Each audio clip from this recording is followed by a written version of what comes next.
भिक्षा, यह शब्द सुनते ही आज के युग में बहुत से लोगों के मन में दीनता, अभाव और दरिद्रता की छवि बन जाती है। परंतु संतों की दृष्टि में यह शब्द किसी भी प्रकार की कमी नहीं, बल्कि परम पूर्णता का प्रतीक है। जब कोई संत, चाहे वह साईं बाबा हों, प्रेमानंद जी महाराज हों, श्री रामकृष्ण परमहंस हों या दत्तात्रेय भगवान स्वयं हों, जब वे भिक्षा मांगते हैं तो वह संसार से कुछ लेने के लिए नहीं, बल्कि देने के लिए निकलते हैं। भिक्षा का अर्थ केवल अन्न मांगना नहीं होता। भिक्षा का अर्थ है जीव के भीतर अहंकार को तोड़ना, समाज में दान की प्रवृत्ति जगाना और हर व्यक्ति को उसके भीतर स्थित ईश्वर से जोड़ना।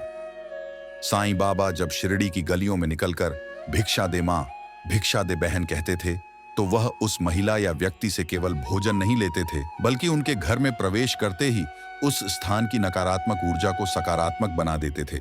जब वे किसी के दरवाजे पर खड़े होकर भिक्षा मांगने का अभिनय करते थे, तो वास्तव में वे उस गृहस्थ को यह आशीर्वाद दे रहे होते थे कि तेरे घर से आज मैं अन्न लूंगा, पर इसके बदले में मैं तुझे अपने आशीर्वाद की संपत्ति दे दूंगा। यही कारण है कि जिन घरों में साईं बाबा स्वयं जाकर भिक्षा लेते थे, वहां कभी अन्न की कमी नहीं होती थी। वहां के लोग न केवल सुखी रहते थे, बल्कि आध्यात्मिक दृष्टि से भी जागृत हो जाते थे।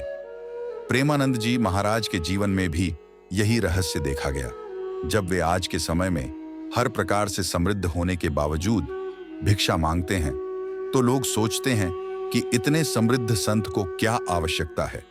परंतु यह भिक्षा उनकी तपस्या है। यह संसार को यह संदेश देती है कि चाहे कोई कितना भी धनी क्यों ना हो जाए, उसे नम्र रहना चाहिए। उसे यह याद रखना चाहिए कि सच्चा स्वामी वही है जो स्वयं को दास समझता है। प्रेमानंद जी महाराज जब कहते हैं कि भिक्षा मांगना मुझे याद दिलाता है कि मैं कुछ भी नहीं हूं, सब कुछ भगवान है, तो यह वही संदेश है जो साईं बाबा ने अपने जीवन भर दिया। सबका मालिक एक। भिक्षा मांगने का अर्थ केवल पेट भरना नहीं होता, यह एक दिव्य साधना होती है। जब कोई संत अपने अहंकार को पूर्ण रूप से समाप्त कर देता है, तब वह संसार के सामने केवल एक साधन बन जाता है। वह जानता है कि इस ब्रह्मांड में कोई किसी से कम या ज्यादा नहीं, सब ईश्वर के अंश हैं। इसलिए जब वह भिक्षा लेता है, तो वास्तव में वह उस व्यक्ति को यह अवसर देता है कि वह अपने कर्मों को पवित्र कर सके। शास्त्रों में कहा गया है कि दानम तपः प्राणिनाम बलम, अर्थात दान ही प्राणियों की शक्ति है। और जो व्यक्ति संत को भिक्षा देता है, वह अपने भीतर के अहंकार को मिटाता है। यही कारण है कि भिक्षा के माध्यम से समाज में एक अदृश्य ऊर्जा प्रवाहित होती है। जब कोई गृहस्थ साईं बाबा को अन्न देता था, वह सोचता था कि उसने बाबा को खिलाया, पर वास्तव में बाबा उसके कर्मों का भार हल्का कर देते थे। यही कारण है कि बाबा के समय शिरडी में कभी किसी के घर अकाल या कमी नहीं रही। अब प्रश्न उठता है, जब साईं बाबा या प्रेमानंद जी महाराज जैसे संतों के पास लोग अर्पण करने आते हैं, जब उनके चरणों में करोड़ों लोग भेंट चढ़ाते हैं, तब वे स्वयं जाकर भिक्षा क्यों मांगते हैं? इसका उत्तर है, भिक्षा वह साधन है जो संत को शून्यता की अवस्था में रखता है। जब कोई व्यक्ति यह मानने लगता है कि अब मेरे पास सब कुछ है, उसी क्षण उसका पतन आरंभ हो जाता है। संत यह भली भांति जानते हैं कि संपत्ति, यश, मान सम्मान ये सब नश्वर हैं और इन्हें पकड़े रखने से आत्मा बंधन में फंस जाती है। इसलिए वे स्वयं जाकर उस स्थिति को तोड़ते हैं। वे यह दिखाते हैं कि हमारा अस्तित्व केवल ईश्वर की कृपा से है, न कि संसार की वस्तुओं से। इसी कारण प्रेमानंद जी महाराज आज भी जब साधारण गृहस्थों के घर भिक्षा मांगने जाते हैं, तो वे केवल एक कटोरी या एक रोटी लेते हैं, पर उस घर को अनंत शांति दे जाते हैं। संतों के लिए भिक्षा मांगना एक प्रकार की तपस्या होती है। यह उनके लिए एक आत्म परीक्षा होती है। क्या वे अभी भी मैं की भावना में हैं, या पूर्ण रूप से वह में विलीन हो चुके हैं? जब साईं बाबा रोज दोपहर के समय भिक्षा मांगने निकलते थे, तो वे घर घर से अन्न इकट्ठा करके एक ही पात्र में डालते थे और फिर जो भी भक्त आता था उसे वही अन्न खिलाते थे। इसका प्रतीकात्मक अर्थ यह था कि सबका अन्न एक है, सबका जीवन एक है, सबका ईश्वर एक है। इस भिक्षा के माध्यम से बाबा लोगों के बीच समरसता, समानता और एकता का संदेश दे रहे थे। उन्होंने कभी किसी से जाति, धर्म या अमीरी गरीबी के आधार पर भेदभाव नहीं किया। वे कहते थे, भिक्षा में जो मिला वह प्रसाद है और प्रसाद में जो मिला वह ईश्वर का आदेश है। यही तो संतों की दृष्टि है। उन्हें कुछ चाहिए ही नहीं, क्योंकि वे जानते हैं कि संसार में सब कुछ पहले से ही ईश्वर का है। भिक्षा का आध्यात्मिक रहस्य यह है कि जब कोई व्यक्ति देता है तो वह अपने कर्मों का बोझ कम करता है, और जब कोई लेता है संत के रूप में, तो वह उस कर्म को अपने तप से जला देता है। इस प्रकार एक दिव्य चक्र चलता है। देने वाला शुद्ध होता है, लेने वाला तपस्वी होता है, और समाज संतुलित रहता है। यही कारण है कि दत्तात्रेय भगवान को अवधूत कहा गया।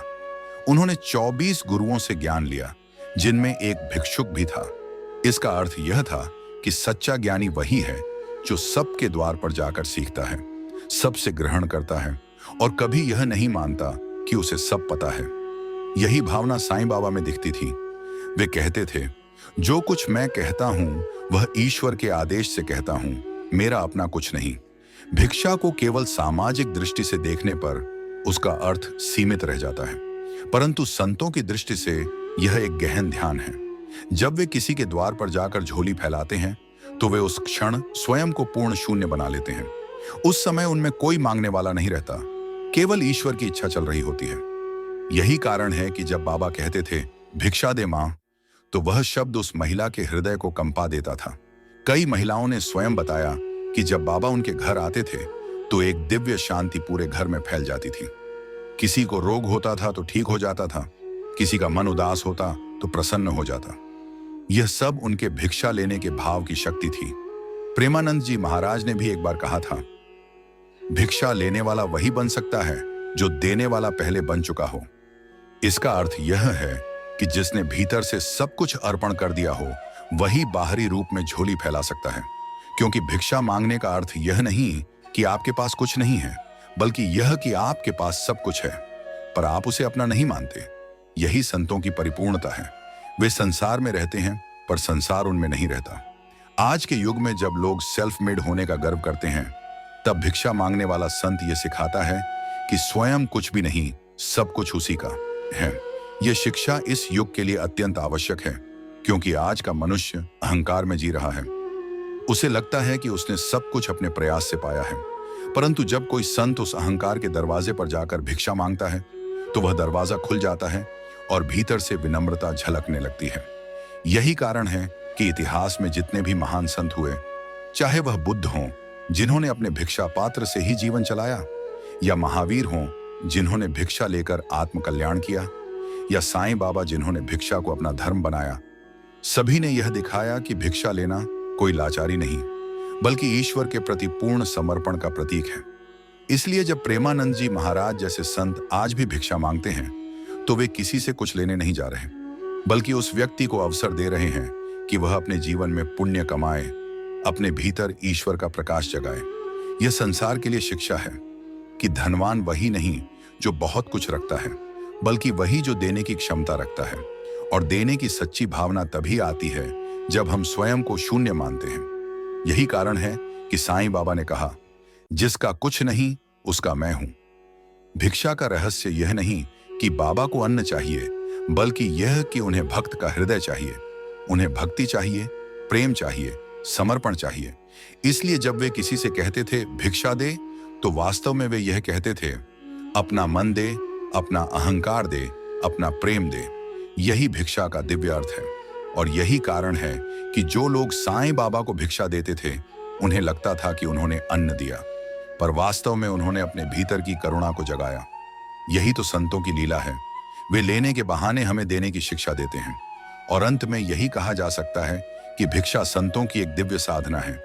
यह संसार के सामने उनका संदेश है कि असली संपत्ति देने में है, पाने में नहीं। साईं बाबा ने कहा था, जो देता है वही पाता है। और यही वचन प्रेमानंद जी महाराज के जीवन में भी झलकता है। जब वे भिक्षा मांगते हैं तो वे कहते हैं, मैं कुछ नहीं मांगता, केवल प्रभु की कृपा मांगता हूं। यही भावना यदि हर मनुष्य में आ जाए तो यह पृथ्वी स्वर्ग बन जाए। इसलिए जब अगली बार कोई संत भिक्षा मांगे तो यह मत सोचिए कि वे कुछ लेने आए हैं। यह समझिए कि वे हमें कुछ देने आए हैं, शांति, प्रेम और ईश्वर की अनुभूति। यही भिक्षा का असली महत्व है। यही साईं बाबा और प्रेमानंद जी महाराज की दृष्टि से उसका परम रहस्य है।